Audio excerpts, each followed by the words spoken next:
Oh, wait, where's my Zoom call? There it is. Let's invite you all to the call. Invite. Copy invite. Alrighty, here you go. In the chat. That's the Zoom link. There is a Zoom call in progress. So if you want to talk, give me a call. Alrighty, let's see. Let's get on over to Clip Studio Paint and finish up this comic. In fact, I should have written the next one because I'm going to finish this one pretty quick. Hey, let's put it on the screen where you guys can see it. Also the one where I can draw. There we go.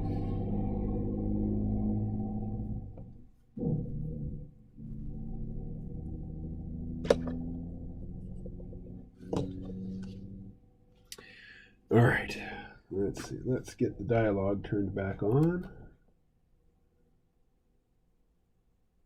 Oh, I do need to come up with a... I do need to come up with Derek's closing line. All right, let's just get on with it. Boom and boom. Hey, you know, I do need to work, but I suppose I could share with you Peter Zion's most recent newsletter. Let's see, let's call that up. Let's start with my Gmail.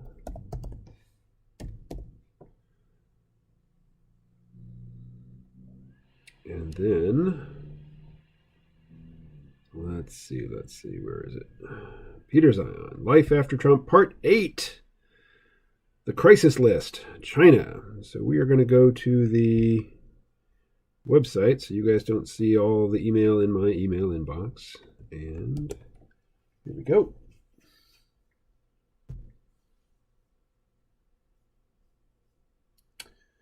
All right. Peter Zion writes, I don't see China the way most do. Where others see a rising naval power, I see a trapped coastal fleet incapable of projecting power, much less patrolling its far-flung economic interests. Where others see the workshop of the world, I see a radically unstable system propped up by Enron-style finance, which survives only due to the strategic largesse of increasingly hostile foreign powers. Where others see 1.4 billion people, I see one of history's fastest aging and shrinking demographics in a country that will, in the best-case scenario, see its population shrink by half this century. Where others see swarms of exports, I see a system faltering from a lack of domestic consumption that could lead to economic ruin at any time, but most certainly this decade. Where others see the only major economy to grow in 2020, I see a system so broken that most of its growth is simply from shoving unsold inventory into warehouses, something I saw en masse during the 1997 Asian financial crisis. But above all, where others see a malevolent, conniving government leadership scrupulously implementing a century-long master plan for global domination, I see a terrified cadre that broadly sees China as I do, and so is instituting a North Korea-style political and information lockdown in the desperate hope of preventing China's inevitable return to its historical mean of civil war, civil collapse, and mass famine. In this newsletter, I'm not going to go down the line of reasons why China is doomed. For those of you familiar with my work, you're probably getting a bit sick of that. For those of you who are new to my work, the full and detailed hit list is best addressed in chapters 2 through 4 of Disunited Nations, the section that deals with what makes for successful countries and empires. This series is, instead, about the issues that will be facing the freshman Biden administration, and I'd be remiss if I left out China, or if I left China out, is how he wrote it. The first and perhaps most important takeaway is that the United States public, regardless of political persuasion, has turned broadly, sharply anti-Chinese on issues political, economic, and strategic. This isn't a Trump thing or a Biden thing, but instead a broad-scale cultural transformation intertwined with a mix of populist and geopolitical factors that have been unfolding for well over a decade. Biden is many things, but first and foremost, his personal ideologies tack with the winds. In my personal opinion, this doesn't make him leadership material, but for the Chinese, it means that the power of the American executive will lean towards doing what the American political mood demands: confrontation. In Biden's early days, that means not simply leaving the place. In Biden's early days, that means not simply leaving in place, but publicly and unapologetically reaffirming several long-standing Trump-era China policies. Trump's trade war is now bipartisan. Trump's anti-China tariffs remain firmly in place. Trump's anti-China sanctions, most notably ones that include Huawei and the Chinese equivalent of Chevron, aren't going anywhere. Trump's ever-tightening sanctions on Iran, once a leading Chinese oil supplier, have been confirmed as the new norm. Even some of Trump's on-the-way-out-the-door policy grenades have been openly embraced as founding principles of the new administration. In Trump's last month, the administration changed policies to enable any federal government official to visit Taiwan at any time in their official capacity as full representatives of the U.S. government. That's only a baby step away from full diplomatic recognition of Taiwan as an independent nation, because, well, Taiwan is an independent nation. Biden confirmed his agreement with the shift on his first day. Similarly, in the last days, the Trump administration formally recognized the Chinese genocide of Uyghurs in the far western Chinese province as an actual genocide, because, well, it is a genocide. Biden put his personal stamp on that recognition as well, also on his first day. What I found to be one of the late Trump administration's more notable inactions was when Iran seized a South Korean vessel in the Persian Gulf, ostensibly for the Koreans abiding by American sanctions against Iran. The Persian Gulf is the source of half the world's internationally traded oil. As recently as a decade ago, such state piracy in the world's most strategic waterway would have warranted direct and prolonged American presidential and military attention. Trump did nothing. Biden has done nothing. The Americans no longer give any number of pieces of excrement about the global oil market stability. And as the world's largest oil importer and sporting a navy that cannot project power to the Persian Gulf, the Chinese are, and should be, exceedingly concerned. Biden, of course, has come up with a few thoughts of his own. Crackdowns in Hong Kong and human rights in Tibet, two issues that Trump largely ignored, are back in fashion in Washington.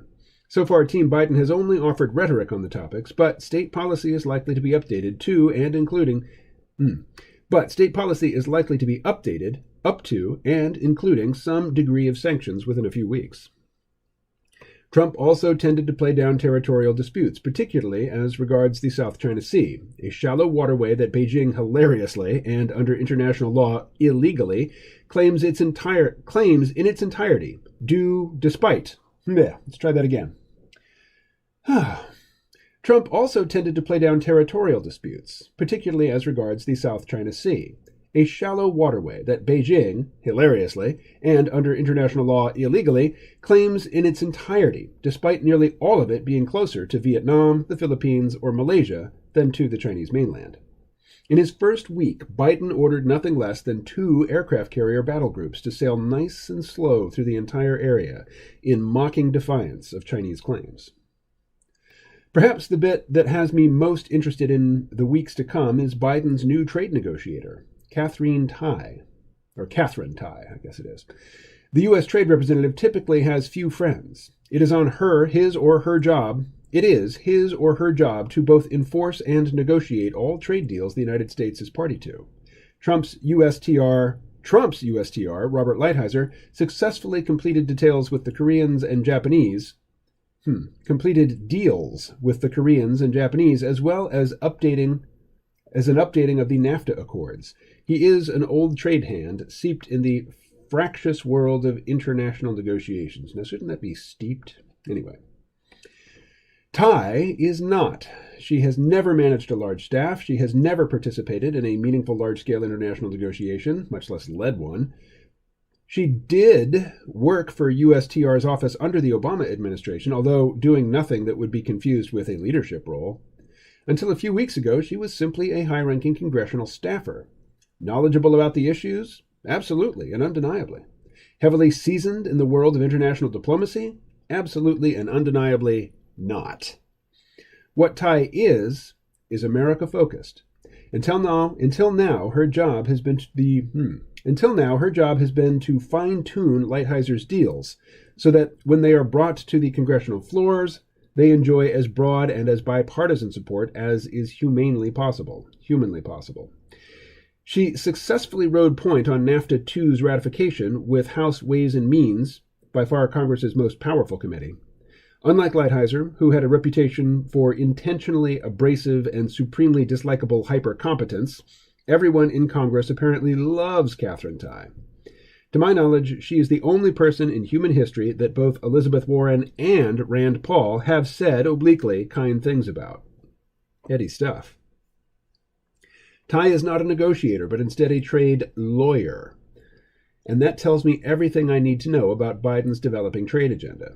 There isn't one in the traditional sense. There isn't one in the traditional sense. Biden hasn't been shy about noting that he has no interest in signing any trade deals until the coronavirus crisis is firmly in the rearview mirror. In the United States, accelerated vaccine development suggests the second half of the year is looking up.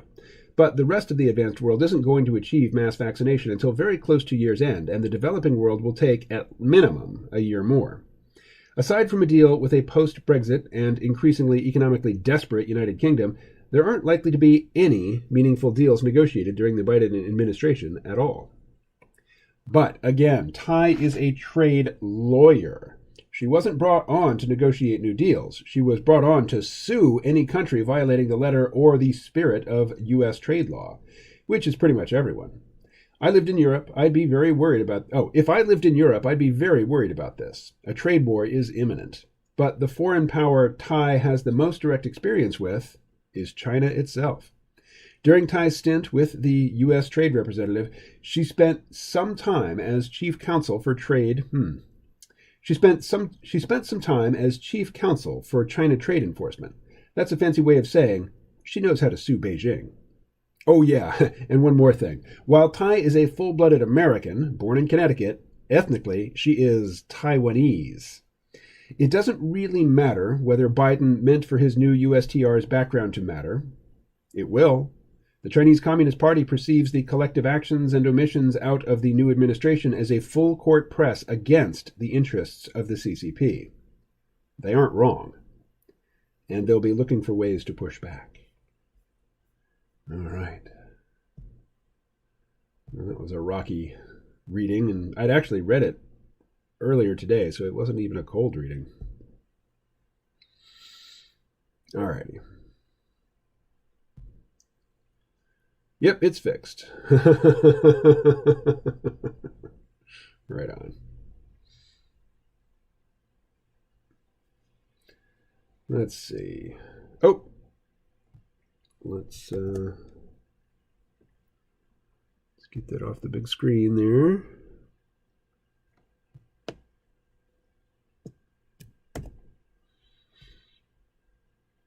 Let's see. Restream chat, nobody there. Let's see. If you need to be let into the Zoom call. Oh, into is one word, isn't it? Yep.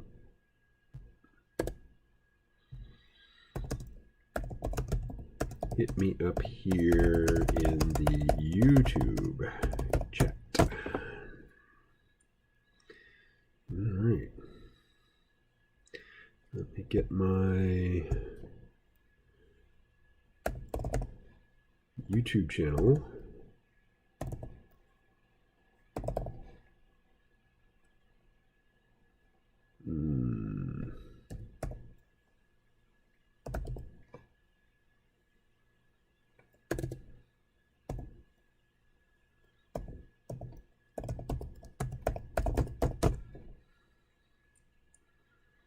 Yep, that got it.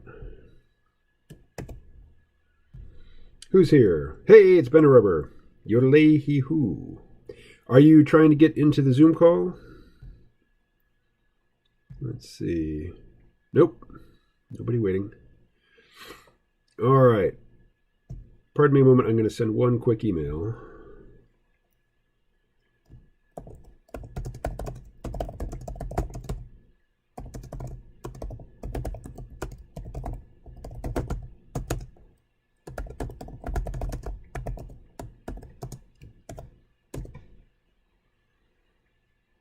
All right.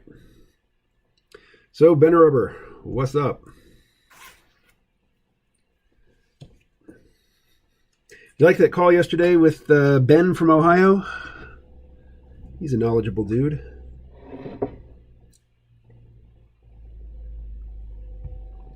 A great many of the longtime C-ROM guests, or C-ROM listeners, would make good guests.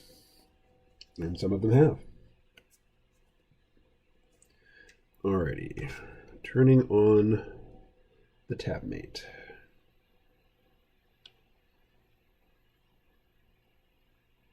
There we go. Alright, well, let's reposition these blocks of text.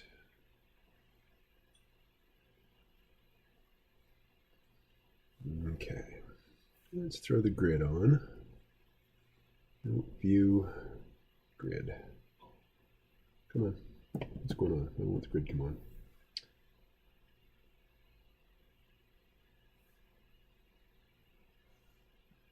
There we go. Okay.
What are we doing? What are we doing? What are we doing? There. Nope. All right.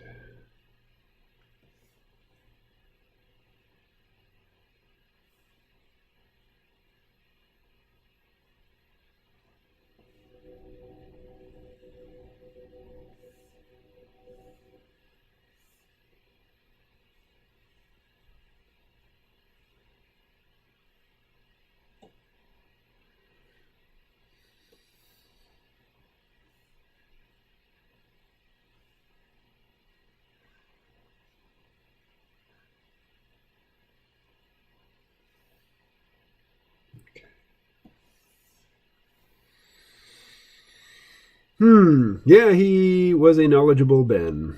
I was wondering how old he was. I don't know. What generation he's from. I don't know. I was assuming he was about my age, but I don't know. Seemed like maybe a little younger than you. He is also appreciative of your doomer mitigating thinking style. Yeah. A lot of us got suckered by the peak oil doom rap. Some people are still in it. For some people, it's a professional, reputational stance. For others, it serves a need. It's really, it's a very reassuring narrative in that you're not going to have to deal with the snowballing complexity of our civilization. It's all going to go back to something very simple and very familiar.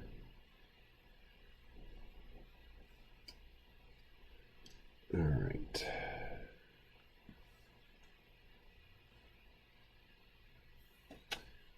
So let's do it like this.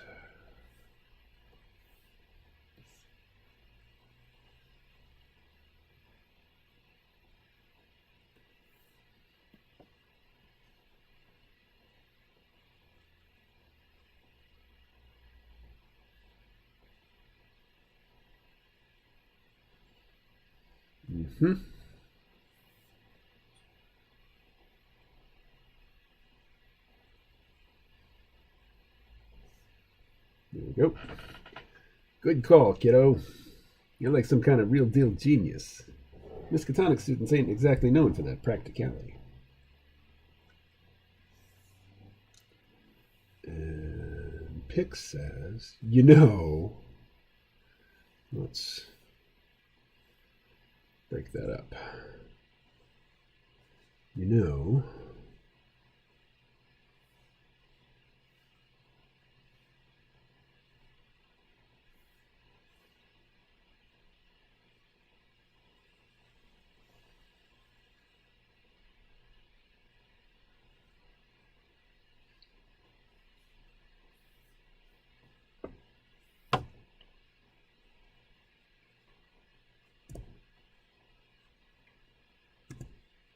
I know that you see right through my cover story.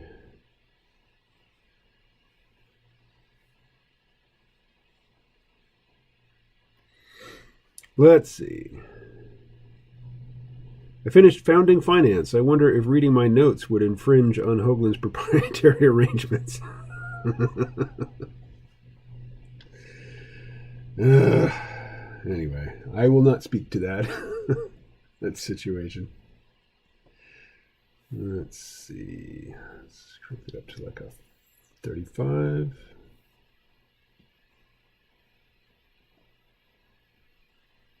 There we go.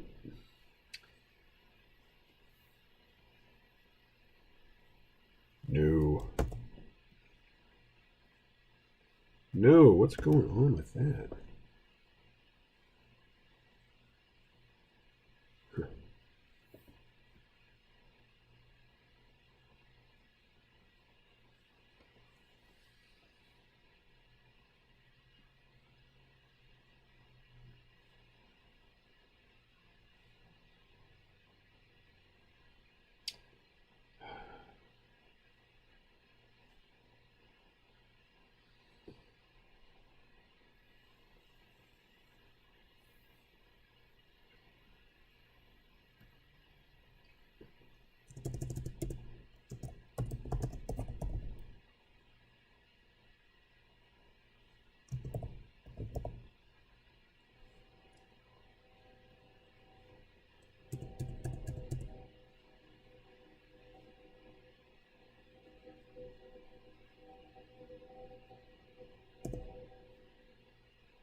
What's wrong?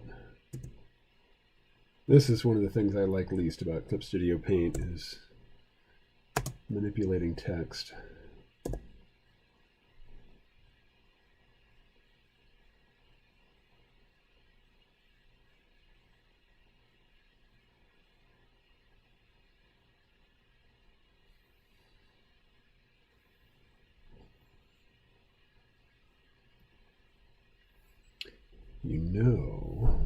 I can tell that you see right.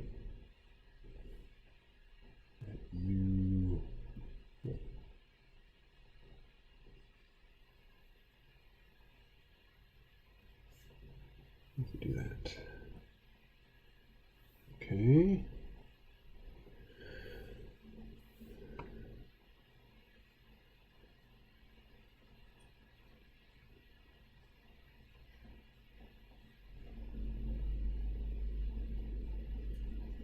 Let's do it like this.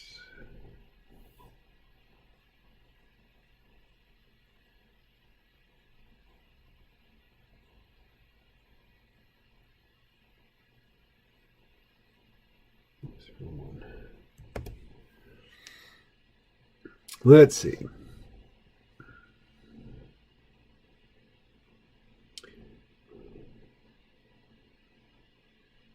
He appreciated me apologizing to him about that on Twitter regarding his article you read Friday, Our Chief Danger. It would be so much cooler to have him as a guest. Do you need me to set that up? Lol. If you mention the existence of the C-Rome podcast to him, that would be helpful. I think the most juiciest recent nugget is how Hamilton encouraged and led troops to round up people out west, marched them 400 miles to Philadelphia, and held them in harsh conditions. Washington didn't get approval from Congress, which was legally required. Someone with the last name Yu wrote Crises of Comman, I think it was, and said that was the precedent for Bush's torture program and FDR's internment camps for Japanese Americans during World War II, I think you mean. Yeah.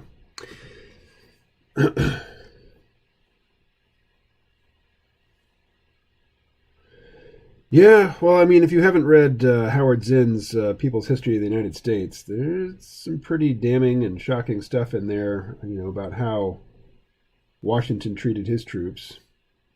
Really, these so-called founding fathers all considered themselves to be America's nobility, and everybody else were the common riffraff, and they didn't deserve any more, respect by their betters than they got in England.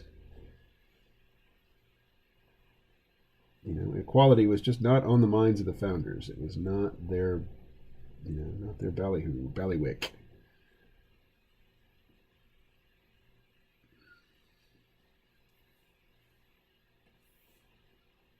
I think it's in People's History of the United States, where one of Washington's soldiers was being punished for something, some infraction. He was being whipped for it in front of the assembled troops. And, in the height of his agony at being whipped, he called out, "Help me, my brothers." And Washington and, his cadre decided that that was sedition. And so they hung the guy right there.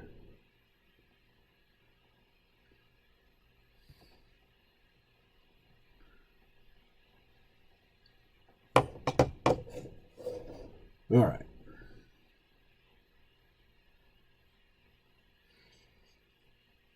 What's he going to say?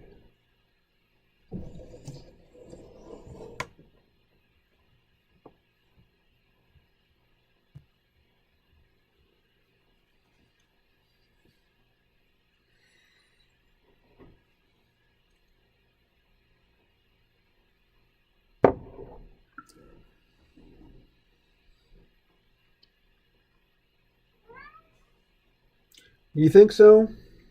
Yeah, I kind of think so too. All right. So what's he going to say here?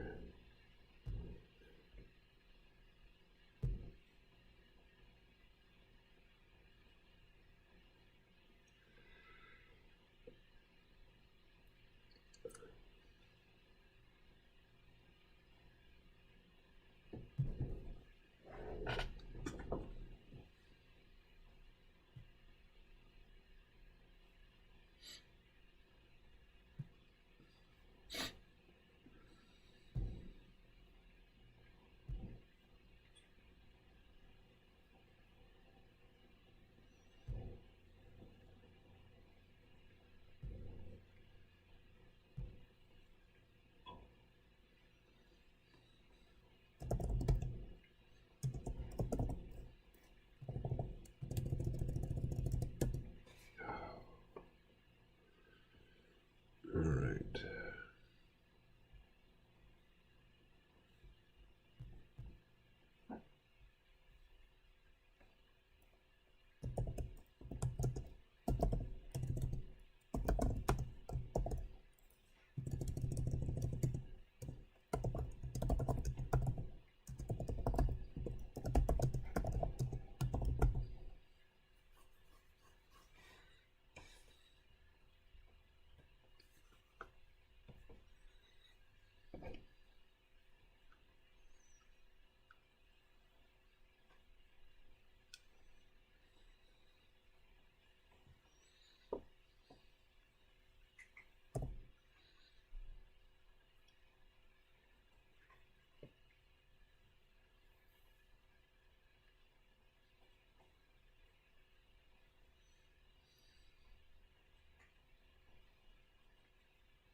God damn it.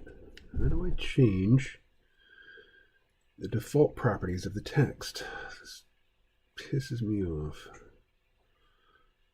Let's see, text list.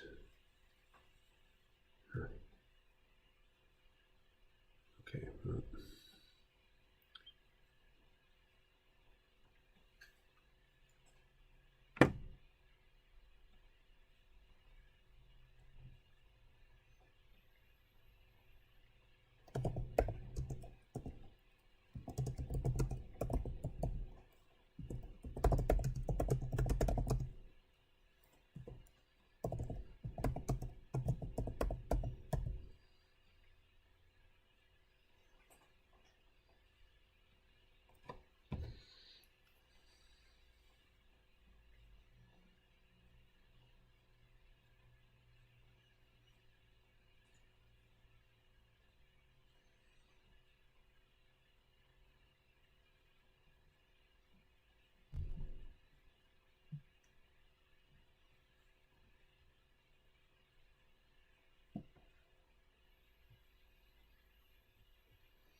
What do we got here? Command.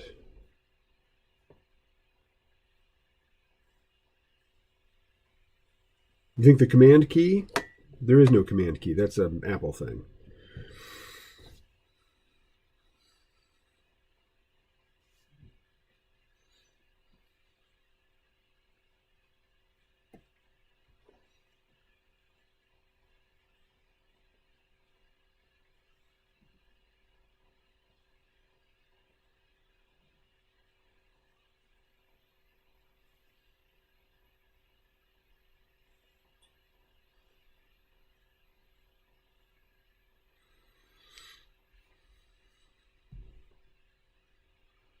Oh, lol. Crisis of command.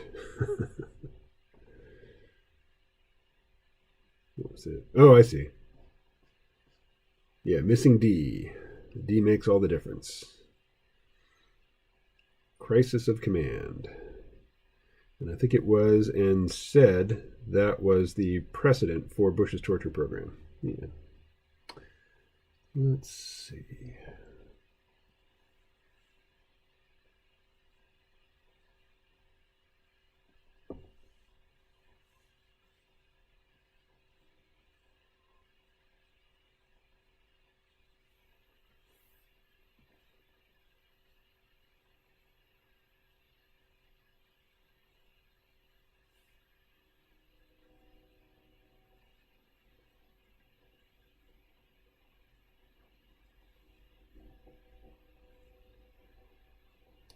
Alrighty.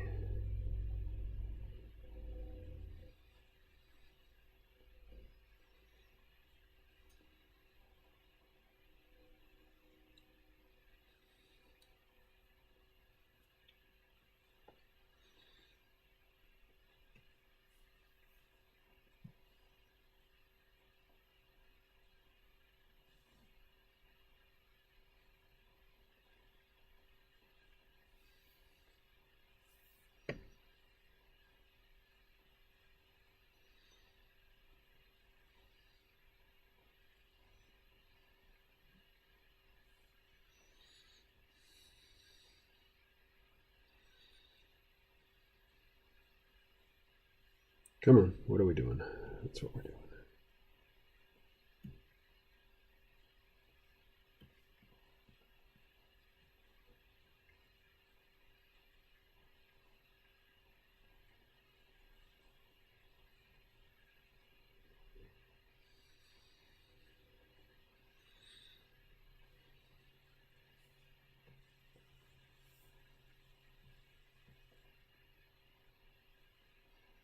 Nope, I don't like that.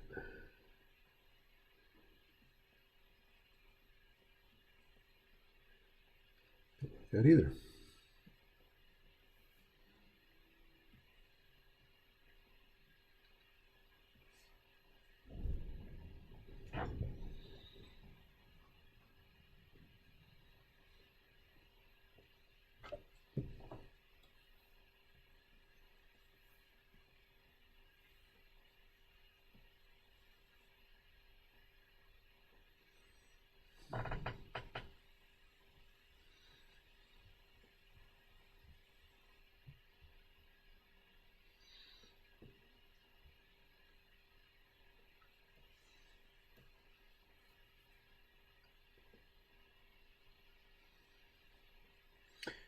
All right, let's get some shading in here.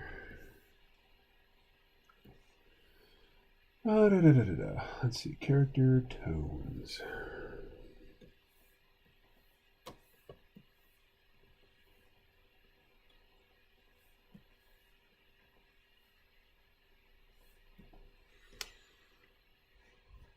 All right. Well, if nobody's going to take me up on the Zoom call, I think I'm going to close it out. Let's see.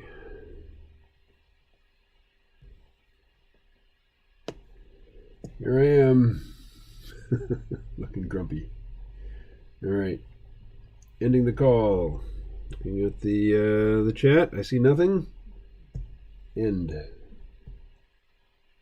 And we can just stop converting and stop recording. I don't need that recording. All right, back to the drawing, or the not really drawing at this point. Shading.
Mm-hmm.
Wrong layer.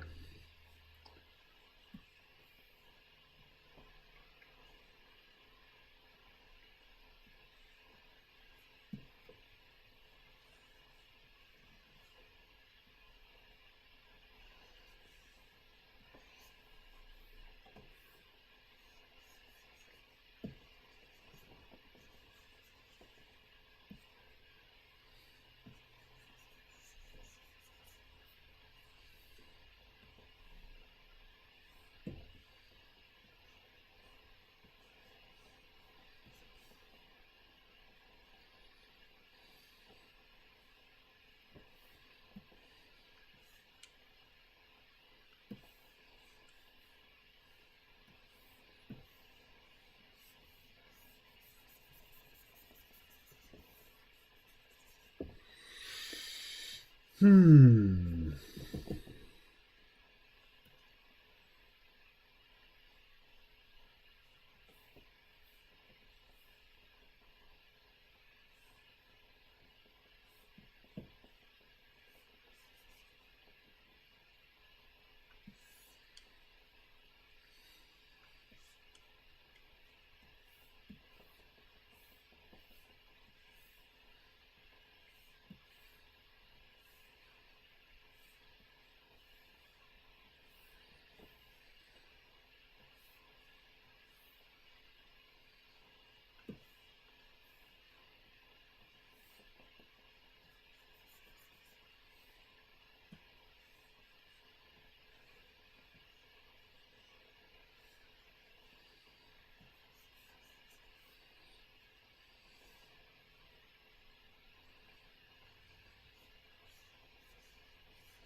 Hmm.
Wrong way. Let's see.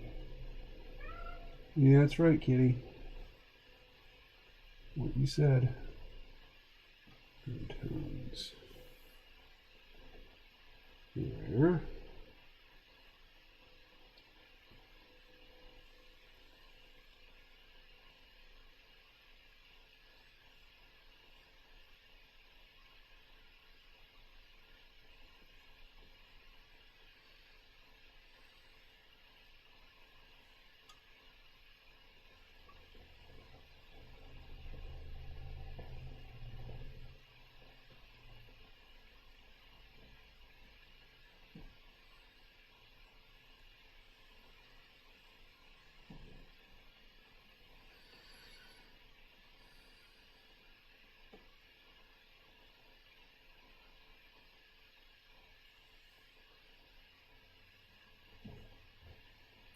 How do I change these to horizontal stripes? What's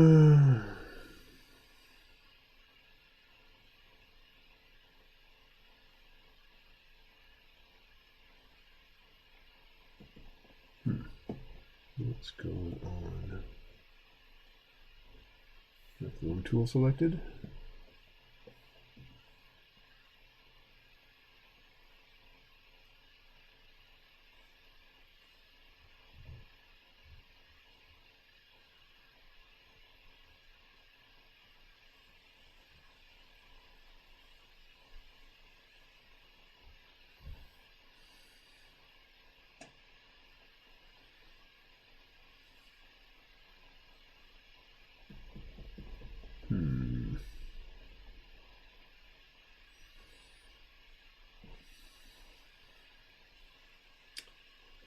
Well, what if we put it down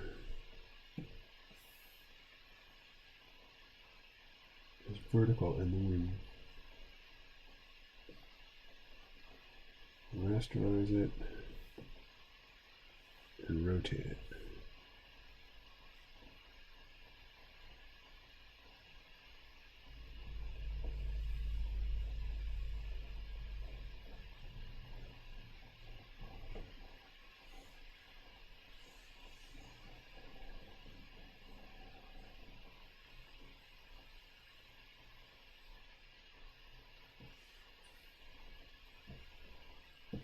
Nope.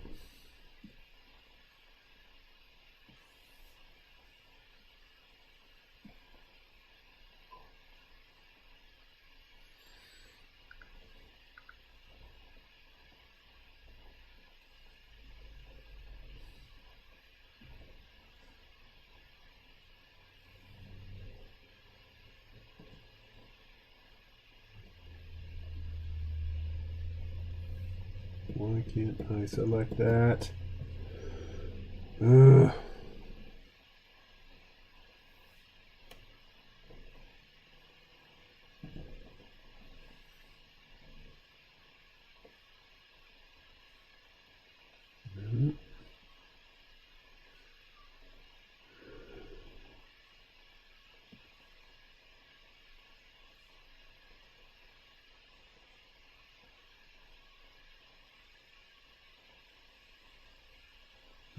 I want parallel lines. How come they don't offer me horizontal ones? Oh, stress me nuts. So the dilemma here is, do I go online and try to find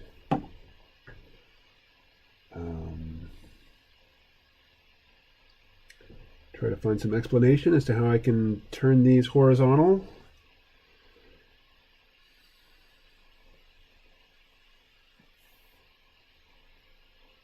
Whoa, nope. Come on. Background tones, just in that area. Oh, what's happening?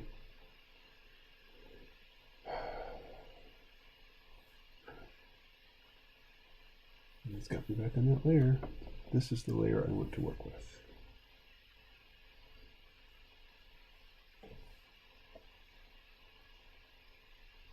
All right, well, we'll do dots.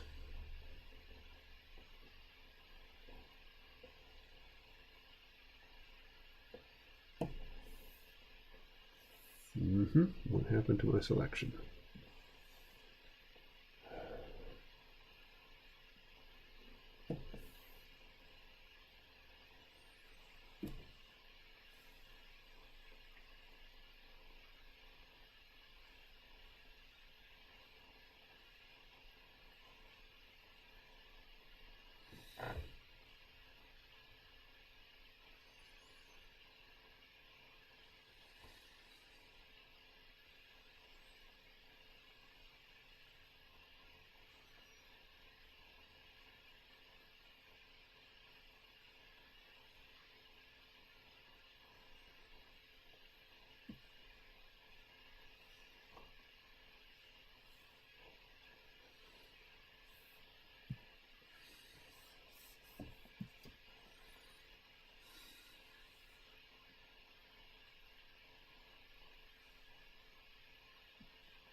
All right. 2:59. I'm going to call that close enough to 3. I'm taking a little break. I'll be right back.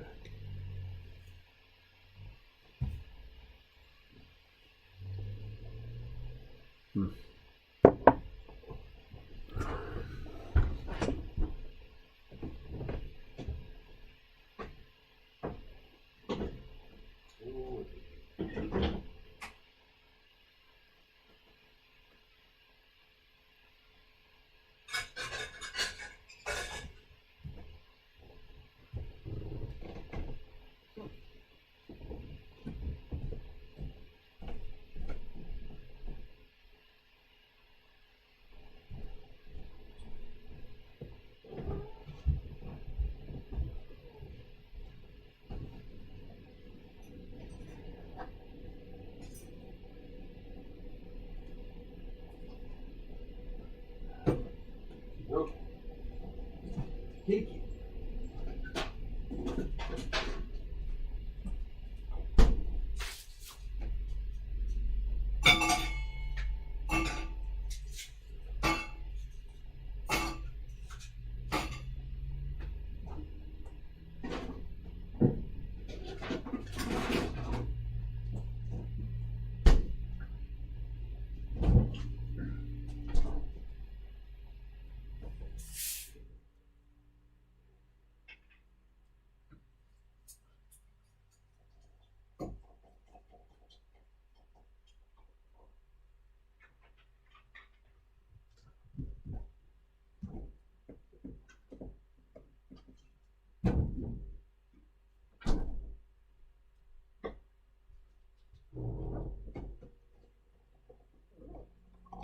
All right. Let's see. I'll take a little reading break. We'll go over here. Let's check out Jim Kunstler's latest.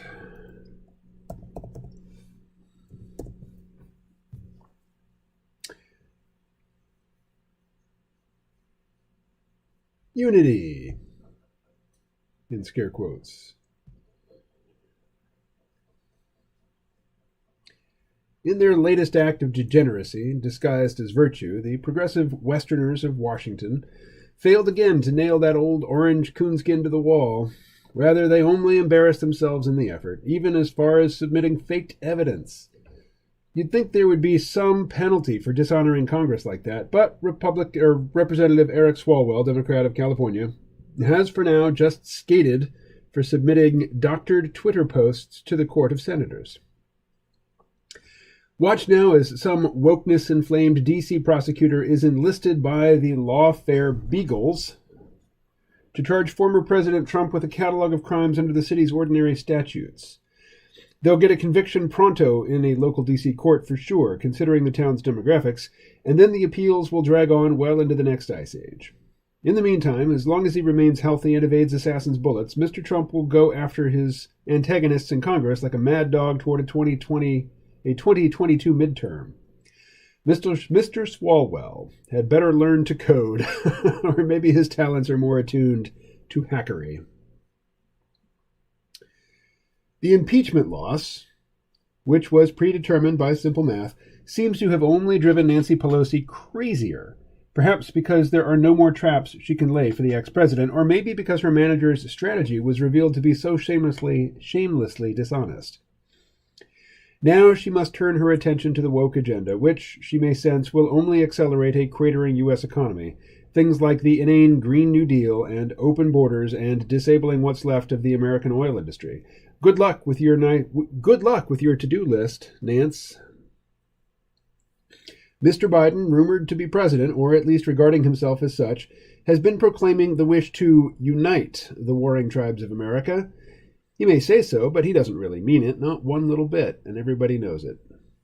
Every executive order he's issued his first month on the job is designed as much as a slap in the face to more than half the country as it is an actual policy goal. He's only succeeded in demonstrating that progressive wokery is a badly manufactured pseudo-reality based on vengeance fantasies and the wish to coerce the people who didn't vote for him, who probably outnumbered those who did. A galling, authentic reality. All right, so Jim's down with Stop the Steal.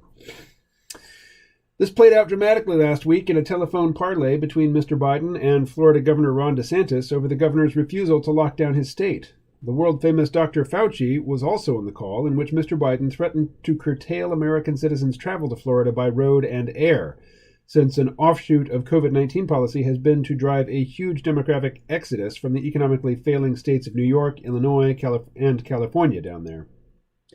He also threatened to withhold federal funding to Florida and deny the state access to COVID-19 vaccines. Dr. Fauci chimed in, "Governor, do you want to be responsible for reinfecting the nation? Truth is, we don't even know how effective current vaccines are against the UK strain." DeSantis told Dr. Fauci he trusted his own state health authorities over financially incentivized federal officials.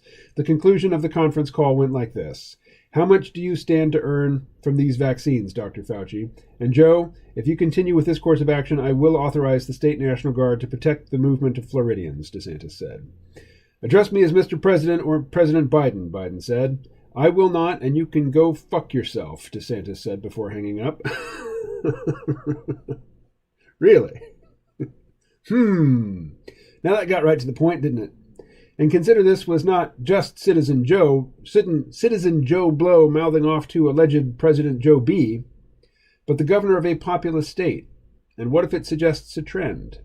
Another obvious and disconcerting irony in that affair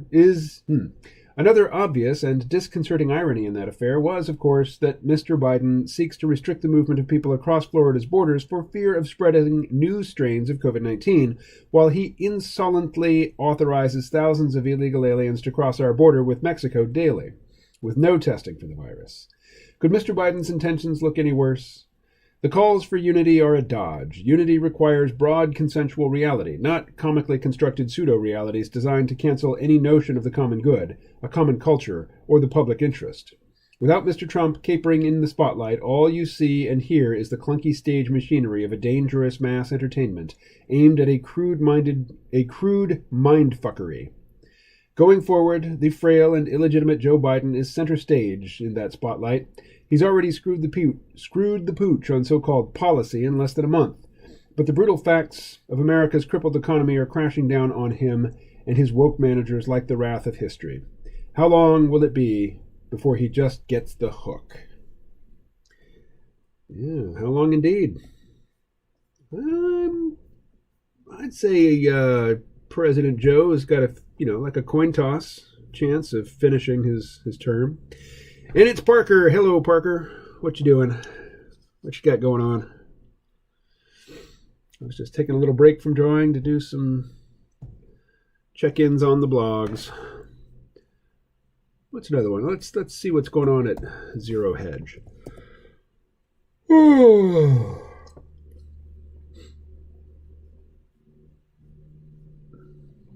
Ron Paul.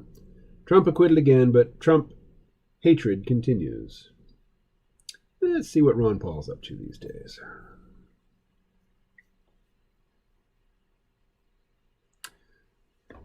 Authored by Ron Paul via the Ron Paul Institute for Peace and Prosperity. Last week's second impeachment trial of former President Trump should serve as a warning that something is very wrong in U.S. politics. Far from a measured, well-investigated, rock-solid case against the former president, America was again abused with day after day of character assassination, innuendo, false claims, and even falsified evidence.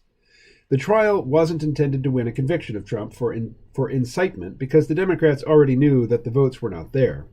So just as with the last impeachment trial, the goal was to fling as much dirt at Donald Trump as they could while the cameras were rolling. Their hatred of Donald Trump is so deep and visceral that probably a psychologist would have been more beneficial to them than yet another impeachment trial. It would be incorrect to say that the House manager's case fell apart because they had no case to begin with. They never had a case because they made no effort to develop a case. The Chief Justice of the Supreme Court saw from the beginning that this was no legitimate impeachment trial and informed Senate Majority Leader Chuck Schumer that he would not preside. Without the Chief Justice, there was no constitutional impeachment trial. So they put on a show trial instead.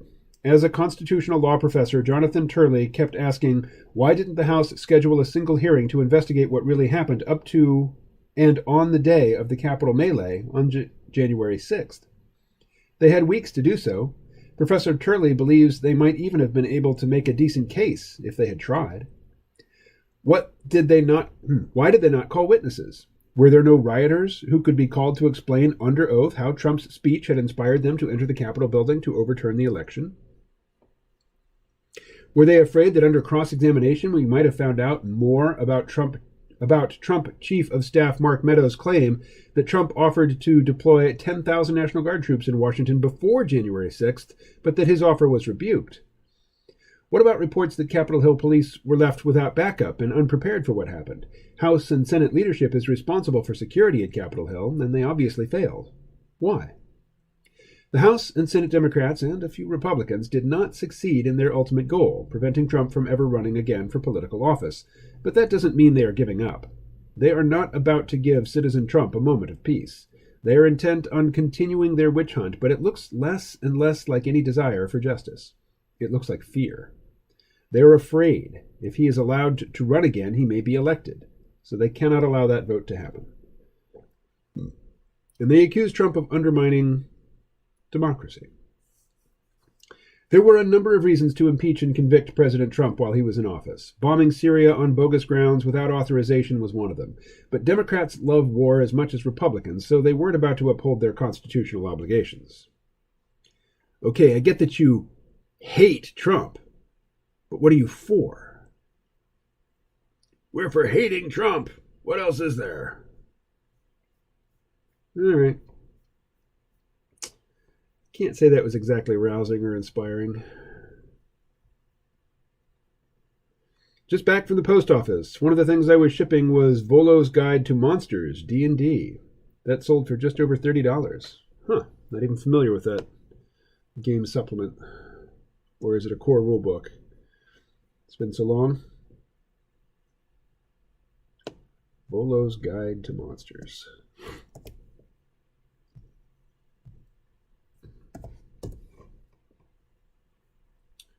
Give me some images, man.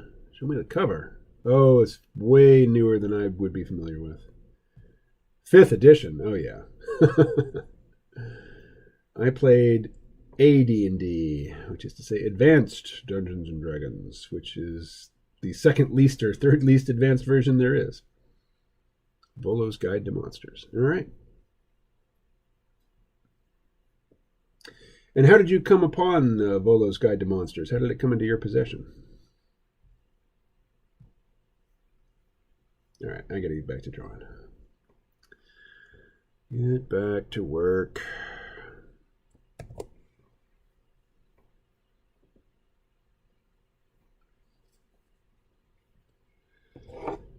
Let's see.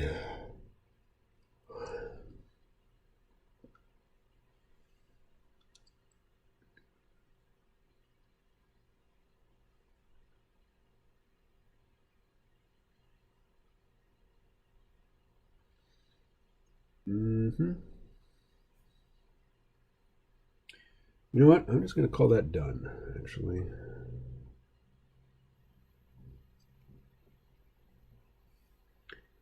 Let's export a TIFF.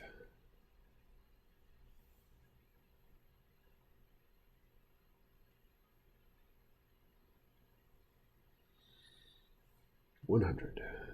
Save.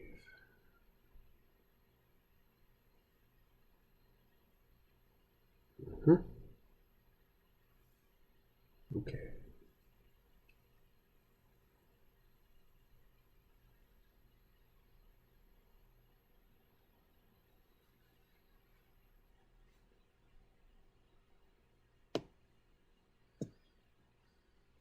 Oh, let's try that again.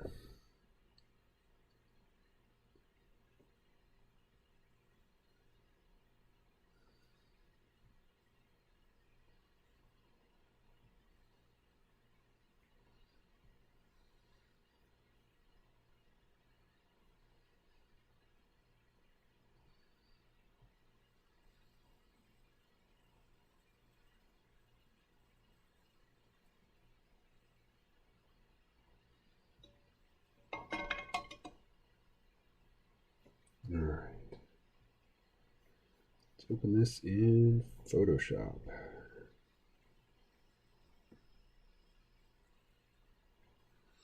You got it at a yard sale. Okay, right on. Kunstler is very in line with the alt-right these days. Yeah, that's a problem that I have, not necessarily in particular with Jim, but just with the whole cultural situation right now, that if you're not hyper woke, then it seems you need to be, you need to buy into a whole bunch of stuff on the right wing tip, which is just not not necessary. All right. Let's see.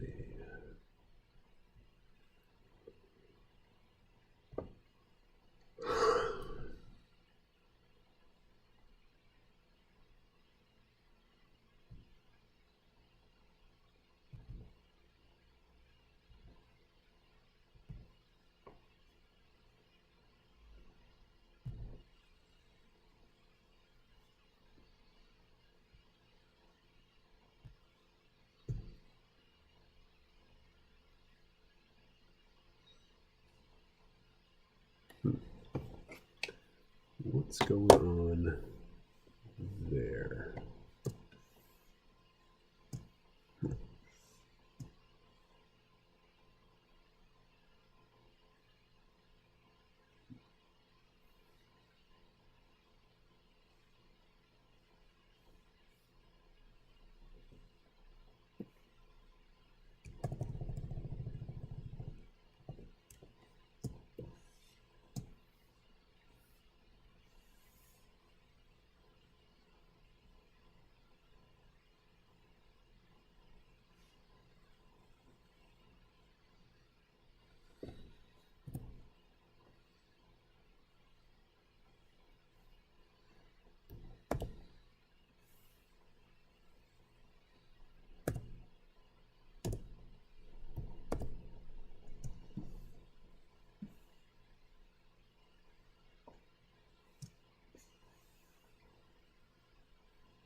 Okay.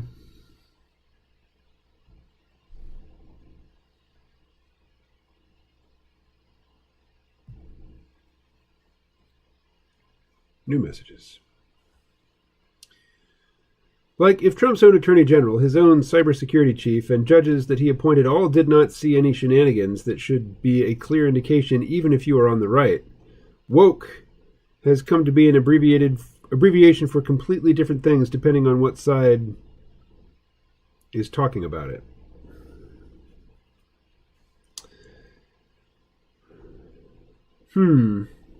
Has it?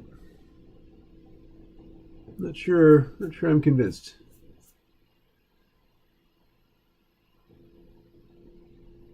Maybe you could expand on that a little.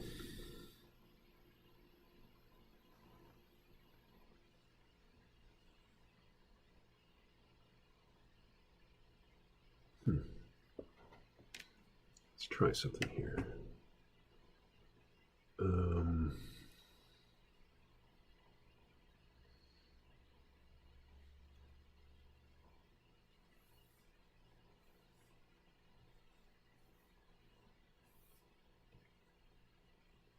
Yeah, how did that happen?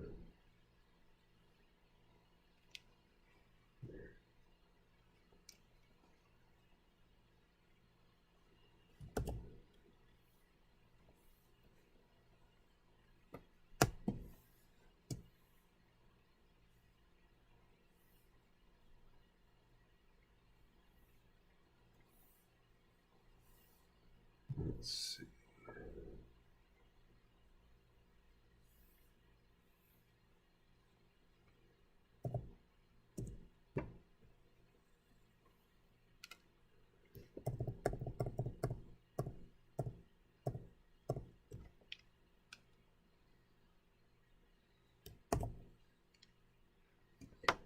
All right.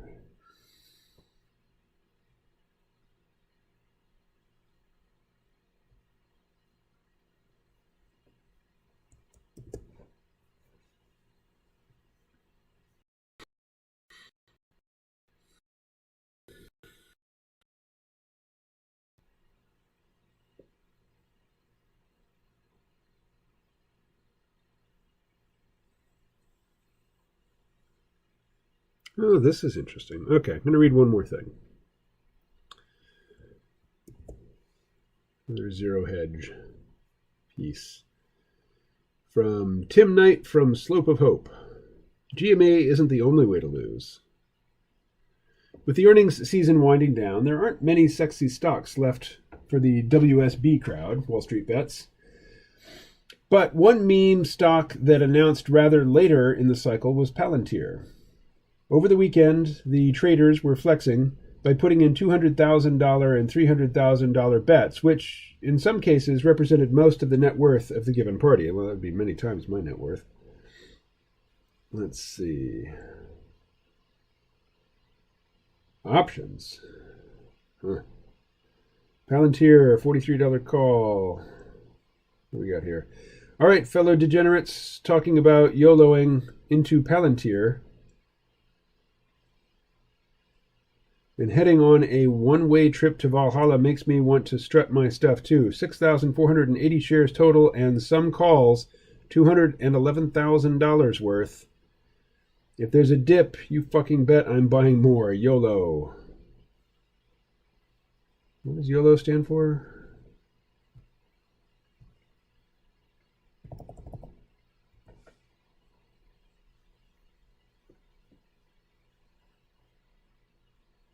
You only live once. Oh, okay, right. Okay. They're 300,000 on Palantir. Mama ain't. Wow. Let's see, 270,000 in on Palantir. Roughly half my net worth. ER tomorrow. Let's fucking go. Earnings report, right? Some of the smaller accounts were puzzled. Take note of the answer.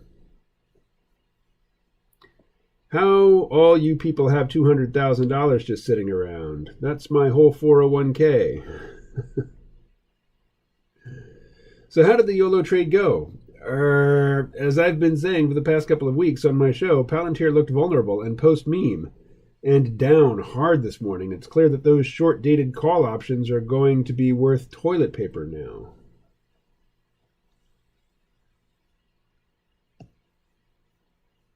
That's it?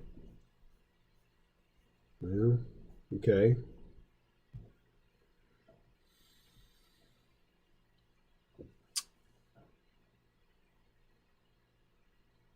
When I first heard about this term, it was basically anti-racism, pro-LGBT.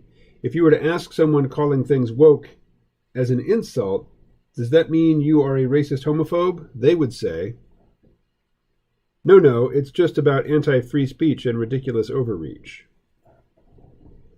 When I first heard about this term, it was basically anti-racism, pro-LGBT.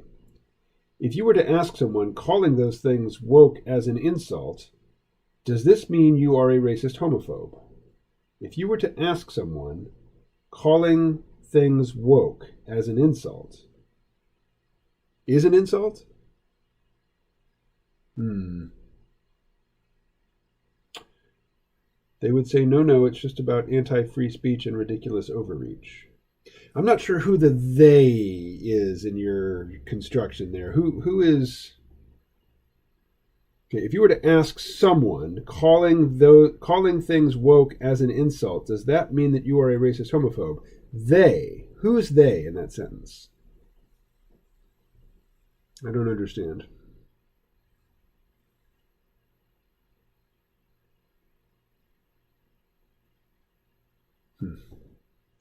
I mean, I guess you would have trouble getting the woke people to admit that their primary interest is in coercing and bullying other people.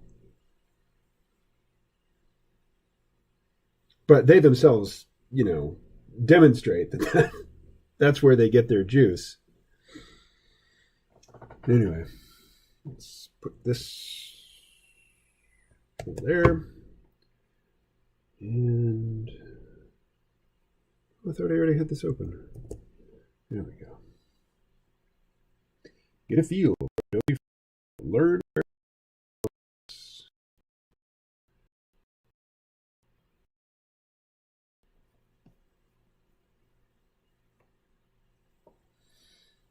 All right. this. All right. Kunstler, for example, says wokeness as a bad thing.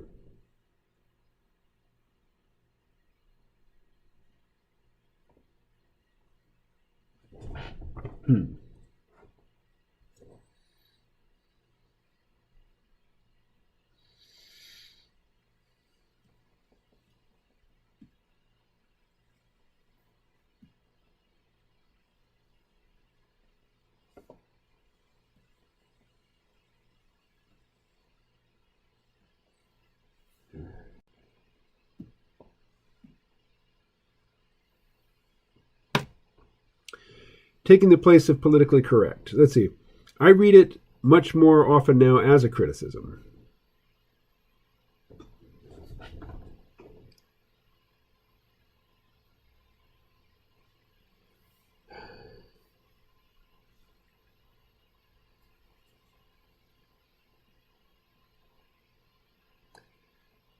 Yeah. I need to be careful. I mean, not that anybody's listening to this and is going to, cancel me, not that they have the power to. But I don't want to overcorrect and veer into the, the oncoming lane.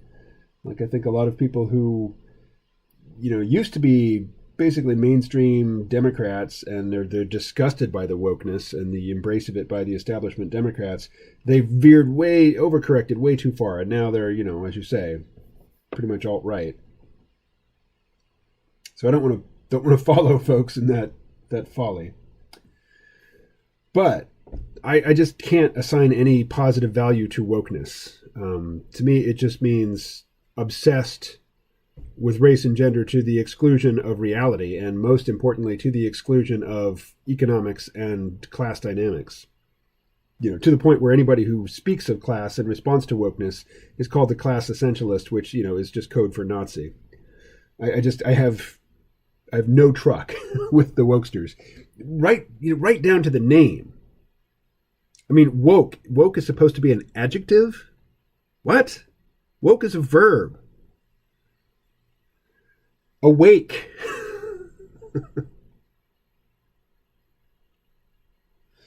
So, yeah, I have nothing positive to say about the whole woke social phenomenon.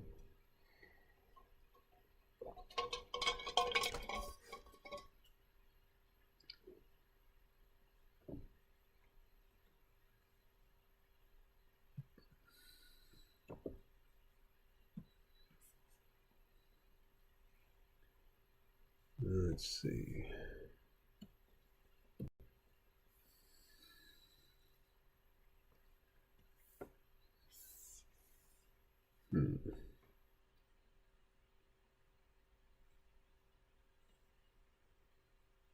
Oh.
What do we got here?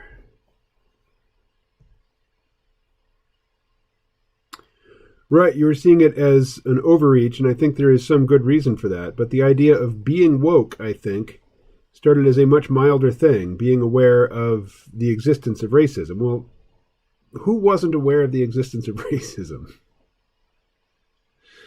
and other injustices? Yeah.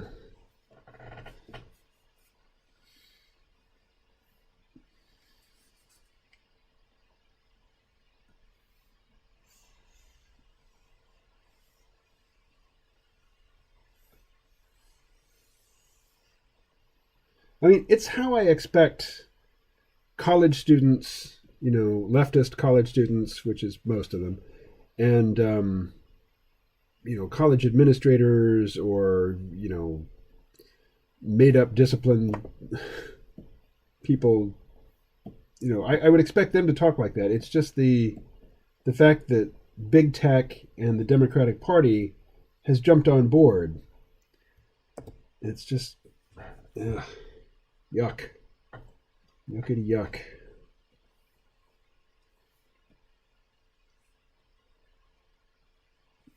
I mean, that you can be assaulted or fired from your job for contradicting woke wisdom.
Oh, I didn't clip Studio Paint. Tabmate doesn't do anything.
All right, that's ridiculous.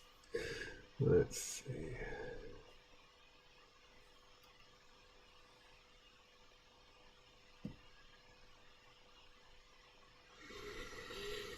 Hmm.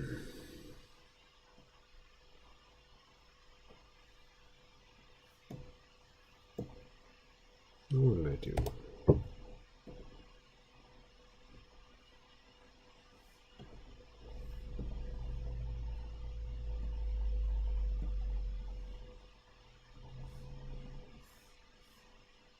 What tool is that?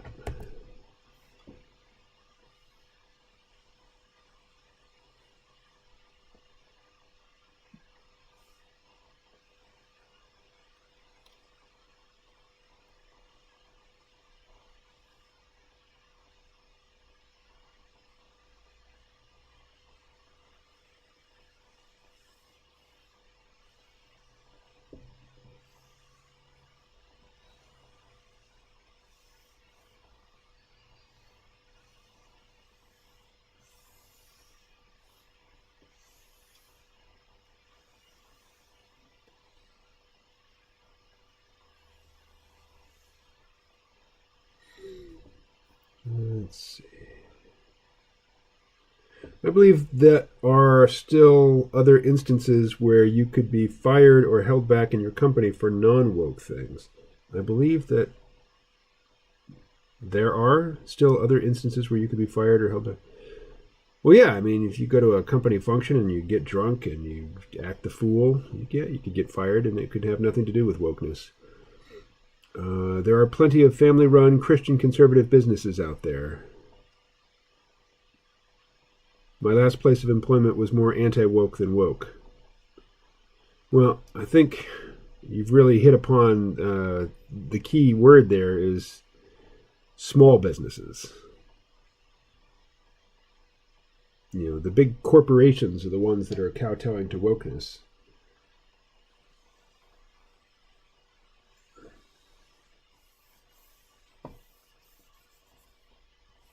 I mean, here in Vermont, every little, you know, every little convenience store is going to be.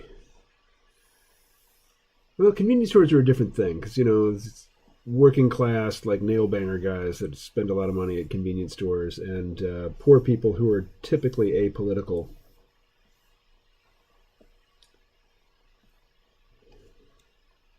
All right, what all this is about, I couldn't even say. I'm just goofing around. I really do need to get back into Clip Studio Paint. Let's see. I need a list of characters that I need to develop, which means I need to make the list. And the stream is not the time to do it. Let's see.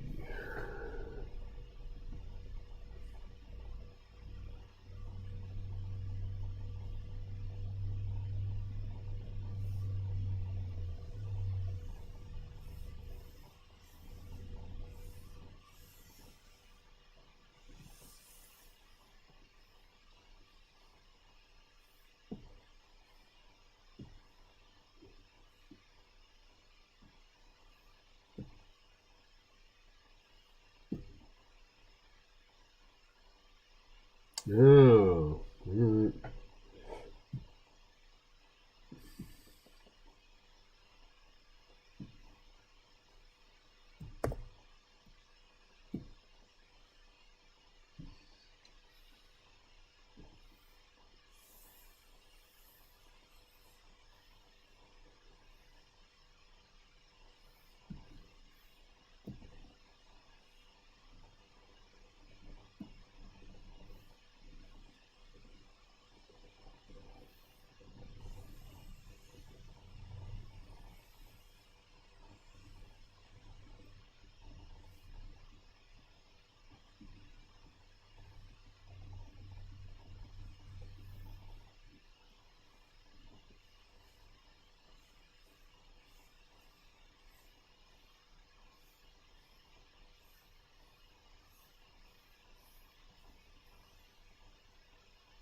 Hmm.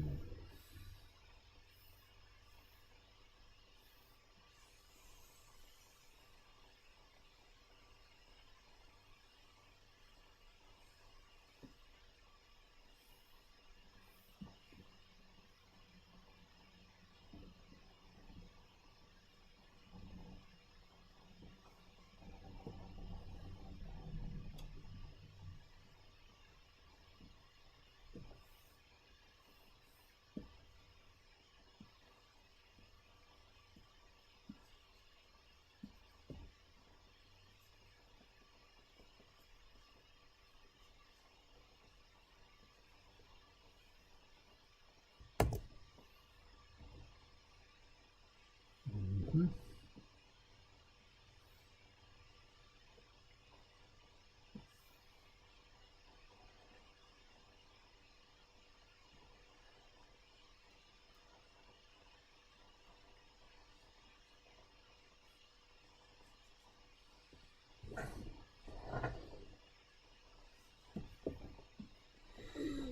Hmm. One thing that often goes along with talking about how bad woke is on my Facebook feed that I probably should not look at is a criticism of systemic racism. One thing that often goes along, okay, criticism of systemic racism.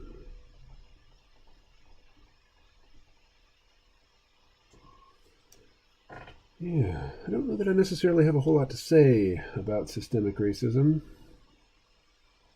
It definitely it did exist for sure.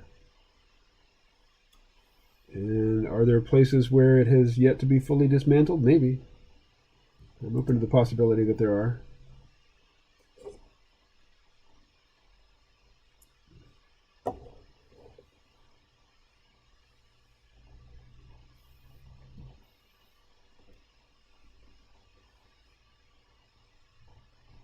Basically, that woke people say there is systemic racism when it is actually not existing. Well,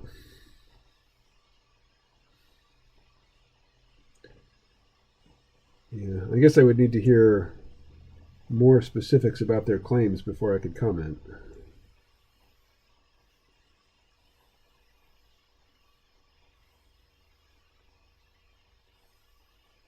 Like, I would be very surprised to learn that there were race-specific statutes still on the books, at the federal level, or even in the most heinous of Dixiecrat states. Because I'm pretty sure that such things are illegal at the federal level, and that federal law overrides state and local law. But again, I mean, I would want to see specifics about what laws that are still in effect or regulations that are still in effect which explicitly disadvantage people on the basis of race.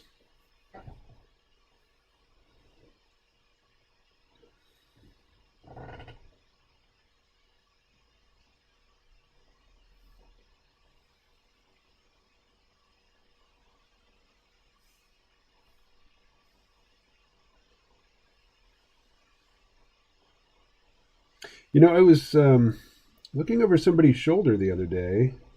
Well, actually, it was a few weeks ago now. When they were on Facebook, and I noticed that Facebook looks a lot different than it did when I, got kicked off 2.5 years ago. It looks a lot more like Instagram than it used to.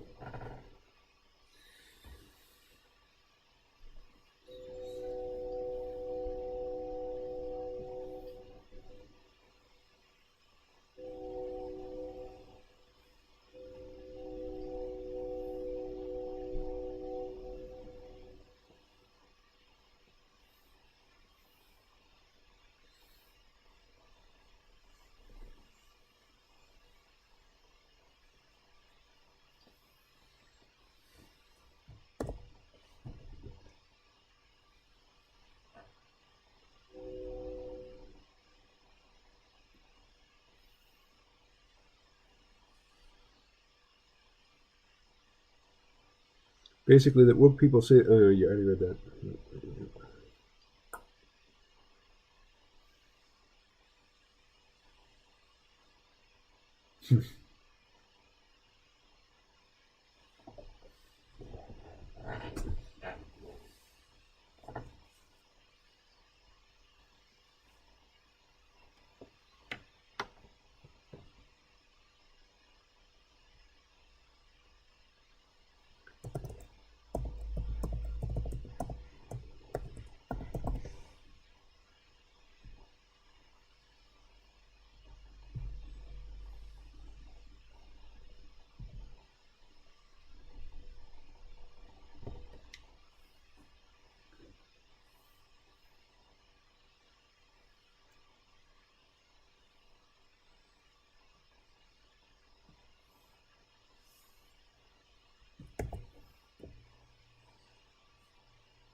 Let's see.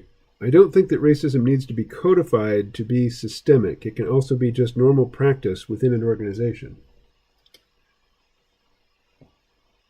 Well,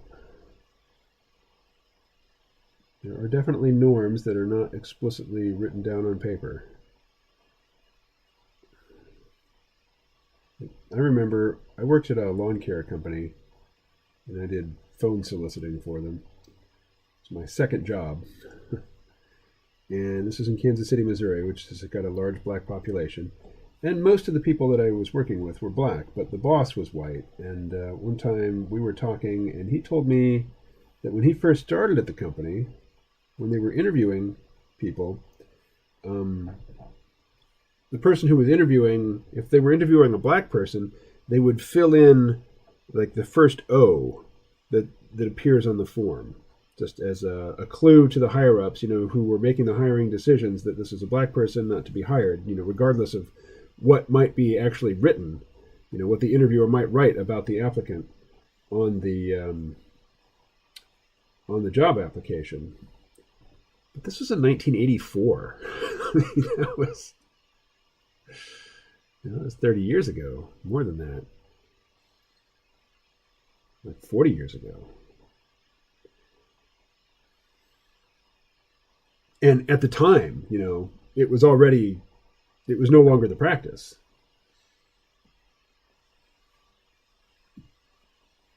So is that still going on someplace? I mean, if it is it any place that a black person would want to work?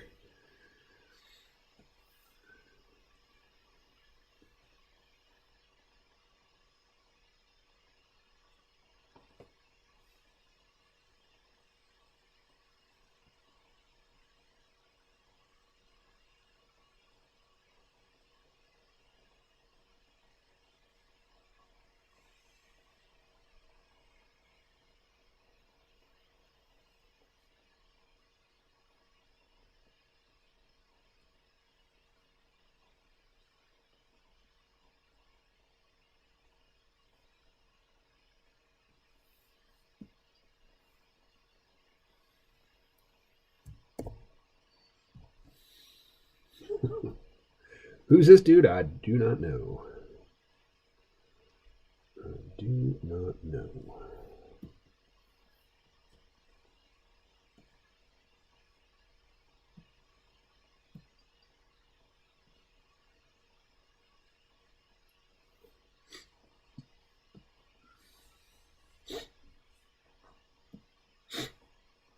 Come on.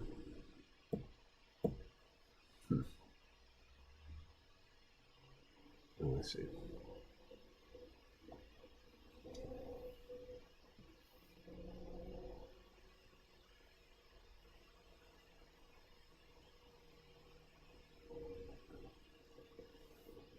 Nope, not like that.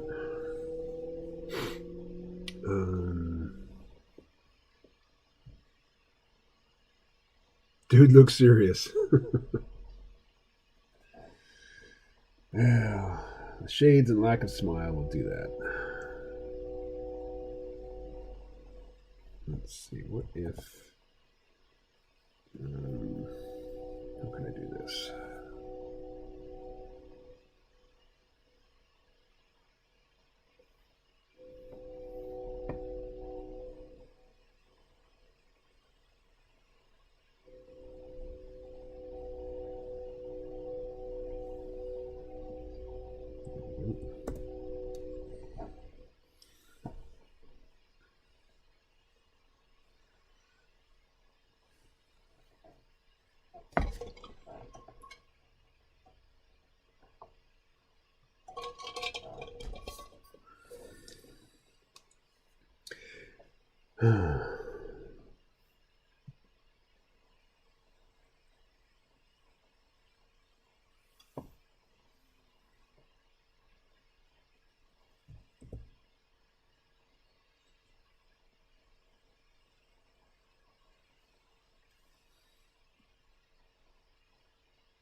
Don't know where to go with that. Let's see.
Huh.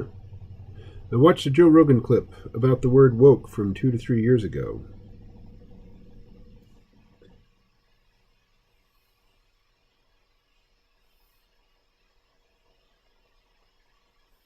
I would be curious to hear what Joe Rogan had to say on the topic.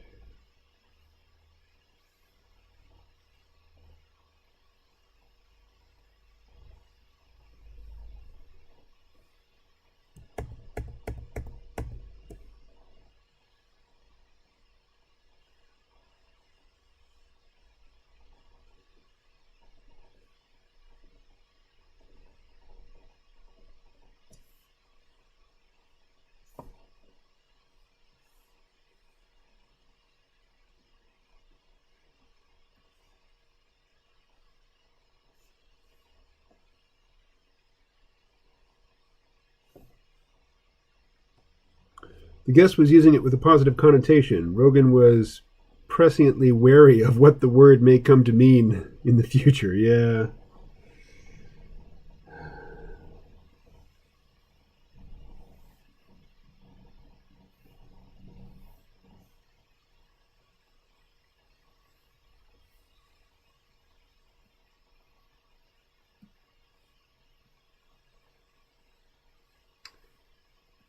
You know, woke for me is a term, it's kind of like feminist, in that I would never use it to describe myself. But, you know, for some people, their definition of feminism is, you know, if you're basically a humanist, that makes you a feminist. And, you know, if I fit that definition in their mind, that's fine, but I'm not going to apply that label to myself. So if being woke just means being aware of, you know, racial injustice, well, I'm aware of it. If it means I have to use the exact language that the wokesters use, well, then, you know, I'm not going to qualify. But either way, I'm not going to apply the label to myself.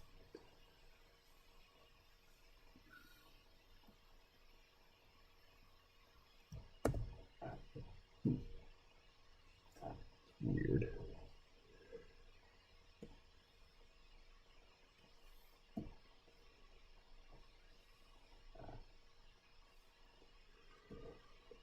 Oh, lordy.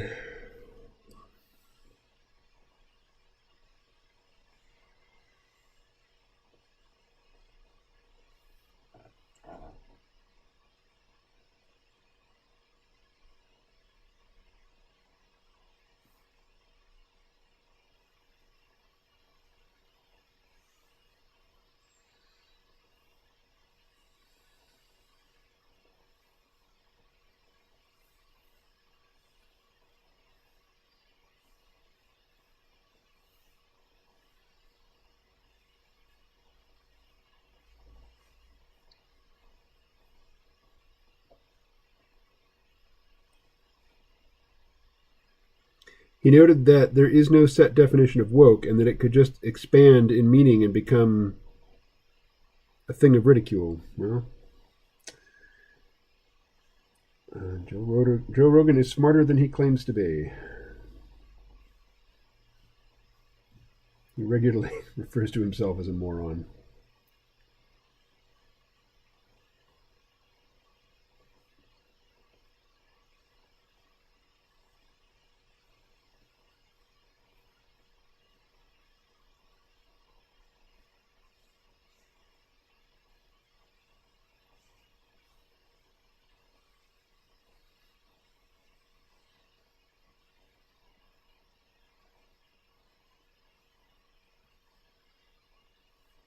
Do you have the link to that clip?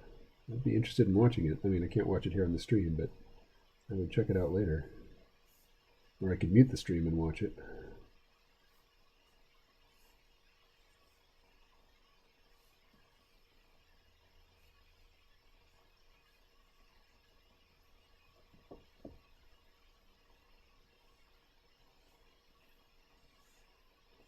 So at first I thought this guy was like an Eskimo or something, or an Arctic explorer, but now he's more like an astronaut.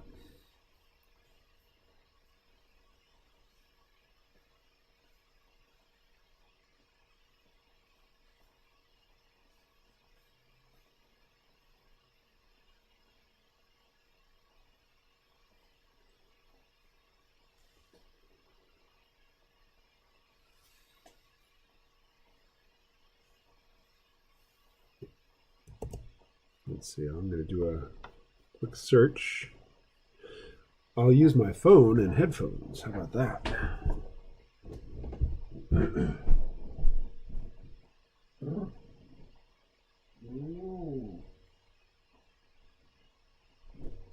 Alexa, what's the temperature? Right now, it's 35 degrees Fahrenheit. Woohoo! Tonight, expect a low of 18 degrees. Alexa, Hope stop. you enjoyed your So it's above freezing outside. Nice. That hasn't happened in a while. So I'm going to search Joe Rogan on wokeness. All right. Do you remember who the guest was that he was talking to?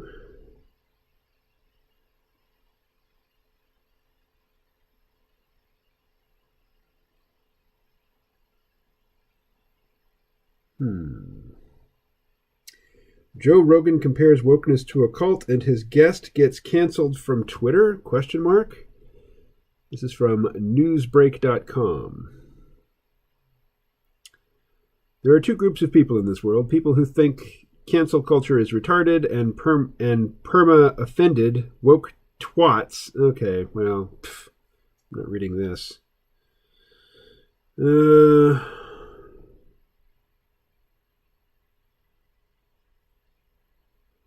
Because, just doing a search for Rogan on wokeness brings up a whole bunch of stuff. Here it is. It's Parker.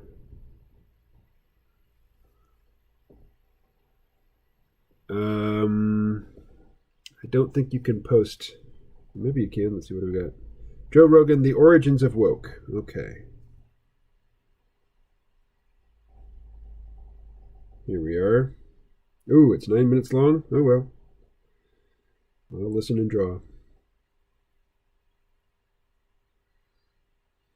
Mm-hmm.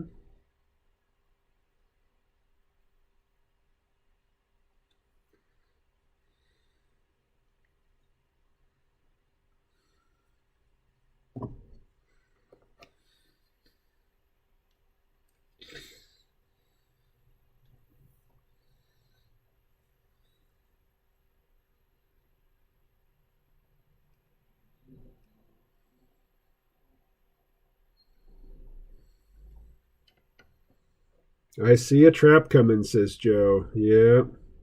Ah.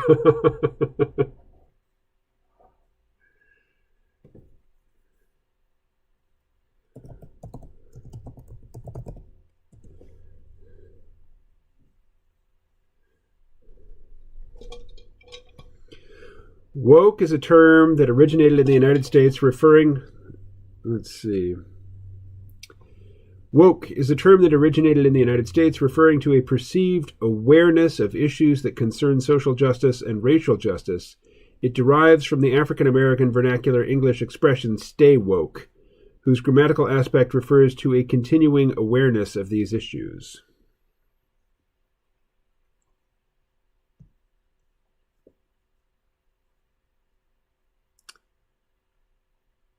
Huh. All right, so still listening to Joe. You can't hear it bleeding out of my headphones, can you?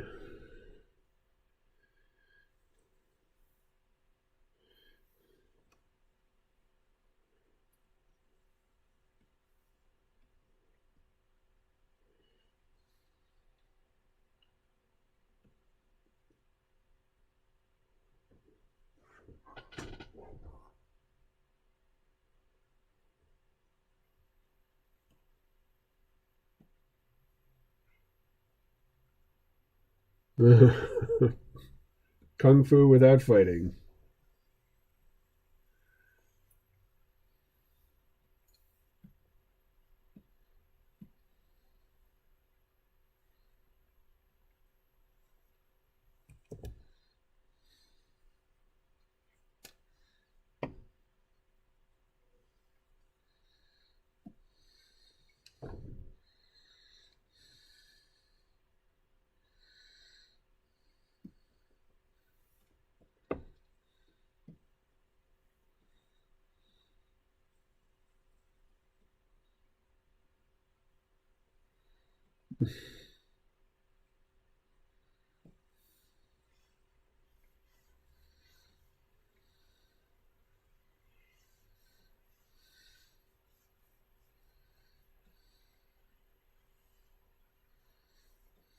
If you're woke, you dig it. All right.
All right, let's see.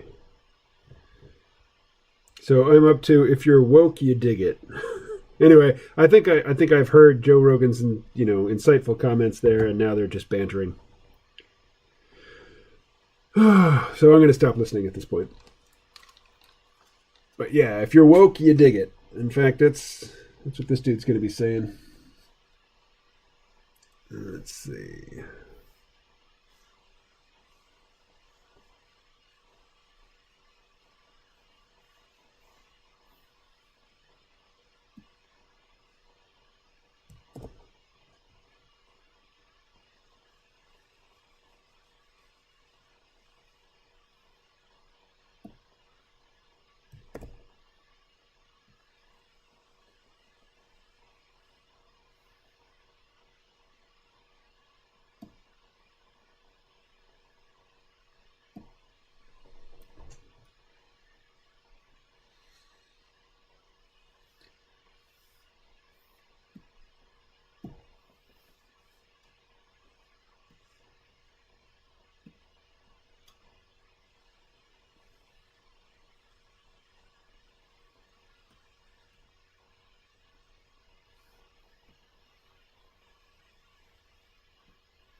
Nope, not that. Yuck, yuck, yuck.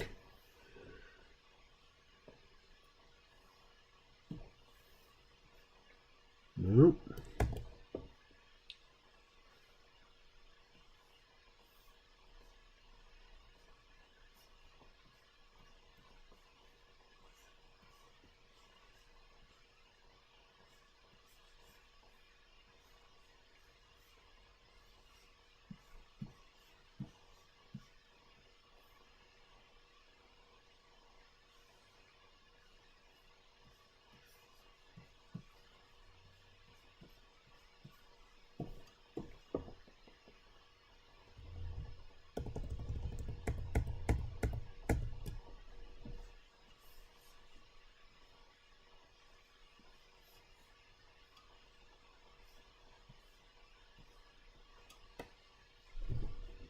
There you go. If you're woke, you dig it.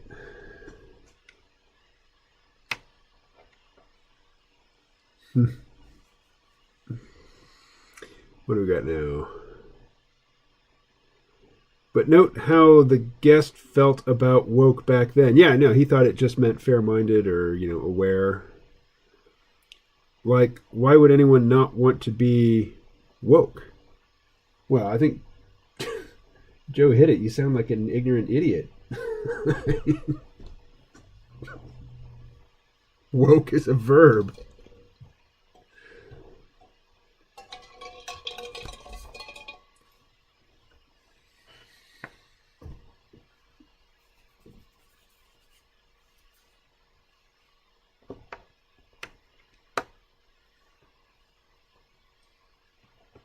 Let's see. Let's put some dots back there. Big ass halftone pattern. Let's make them orange.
There we go.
Let's see. Makes me think of the phrase, people just need to wake up, that I so often heard from callers on C-SPAN radio. Yeah, I've heard that in a lot of contexts. No matter what their position was, so many people believe that if folks just woke up, then they would think like they did. Yep. Alrighty. I'm exporting this bad boy. Let's see. This one will be funny, I think, as a time lapse. Let's see. Time lapse export. Bring it. Bring it, bring it, bring it.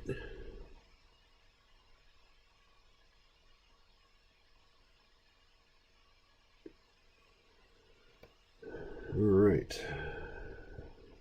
Make it happen.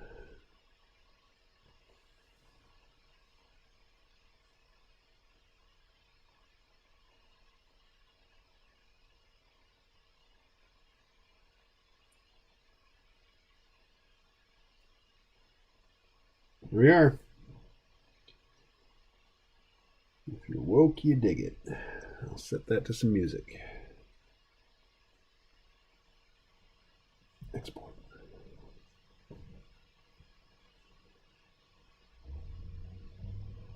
We'll say woke. Dig it.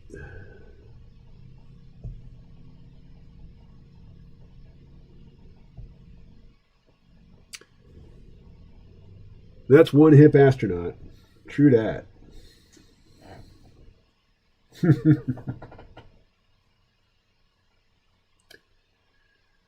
Alrighty.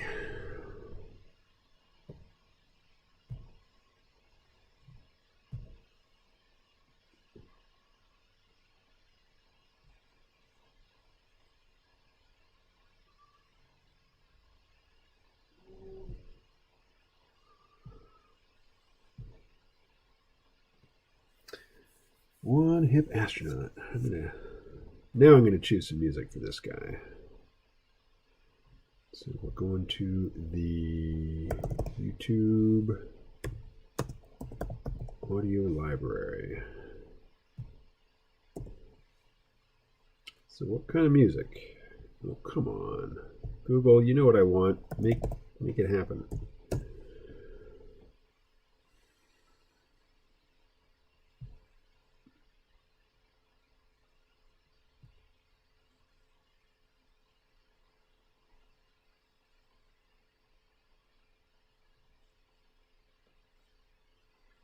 Audio library. Alrighty.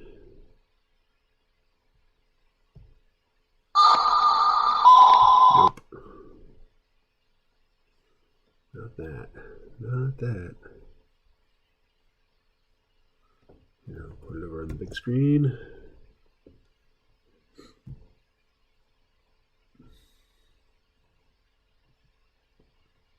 Hip hop and rap. Let's get nothing but that. Piano Trap Beethoven. I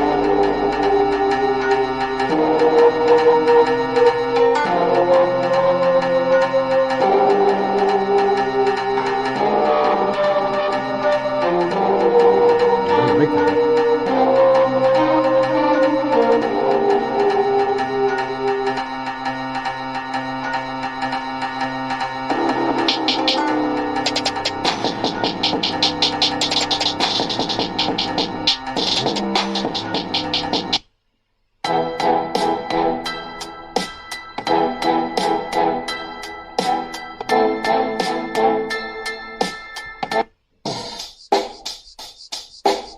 Check the mic and make sure it sound right, boy. No lyrics.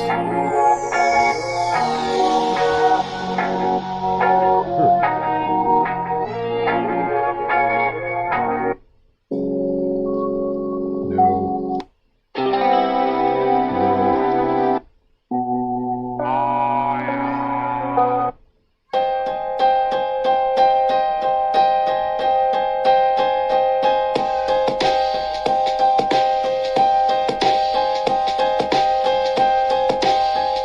Okay, I like that one. let's download that. And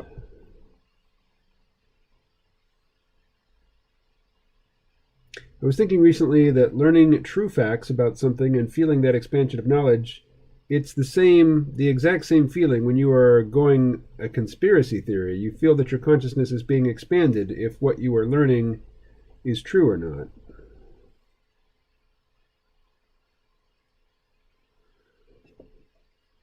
Yeah. I mean, there's a certain sort of mystical, creative sensation that I get when I'm connecting, previously unconnected facts. But we have this capacity to find connections that aren't there,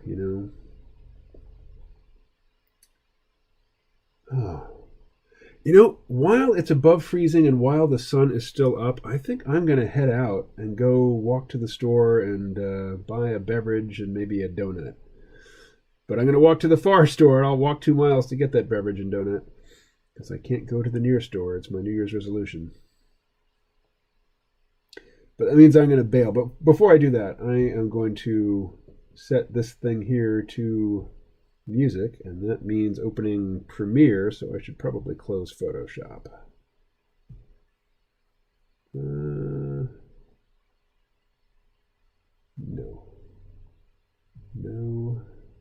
All right. And let's close Audition too. Close. All right. Now, Premiere. Oh, it's already open. Damn, it's been running the whole time. Surprised my computer's running at all. All right, let's. Here, this is the one that I posted to Instagram today. Parker, do you follow my Instagram?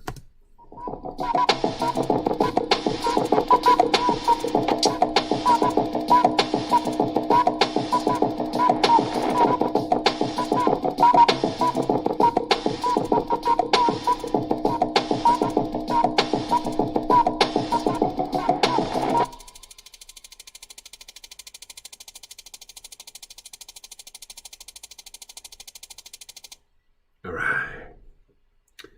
So let's close that. Close all projects. Nope. I'm never going to adjust that. Never going to change it. New project. If you're woke.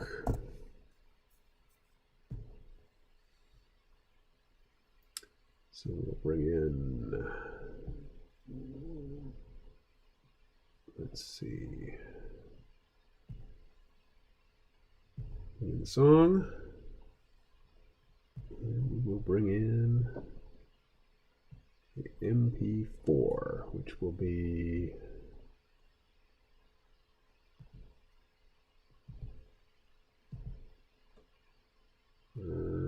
here.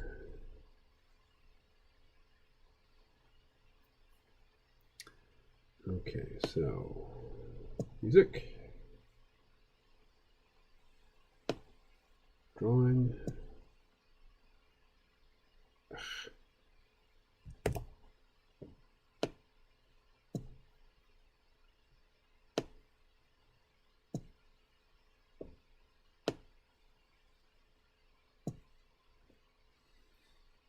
Okay, so we're gonna save the reveal until the end.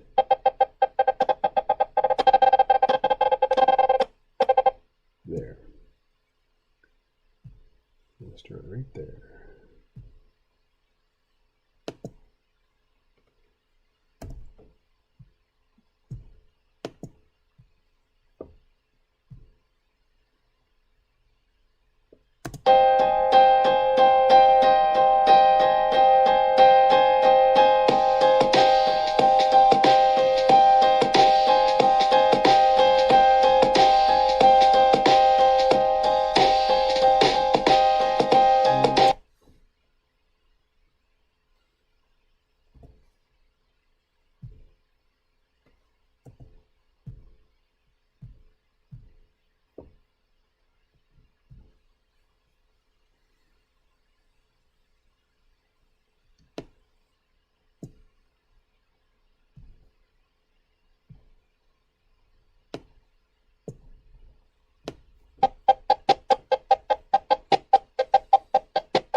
Something is going on. God mode.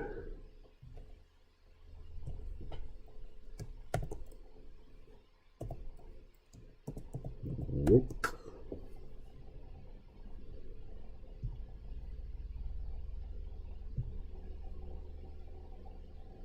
There we go.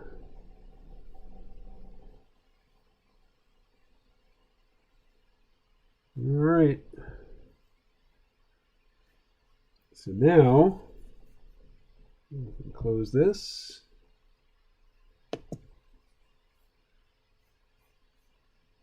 No. All right, and I will send that to Rose, and she will post it to my Instagram. So, back here, Parker says, I'm going to bring in some firewood, have my second fire of the year. I do, but I only check Insta occasionally. Alrighty. Well, folks, it is 4:25. Happy 420 in passing. I am actually going to knock off a little early today and take a little walk outdoors. So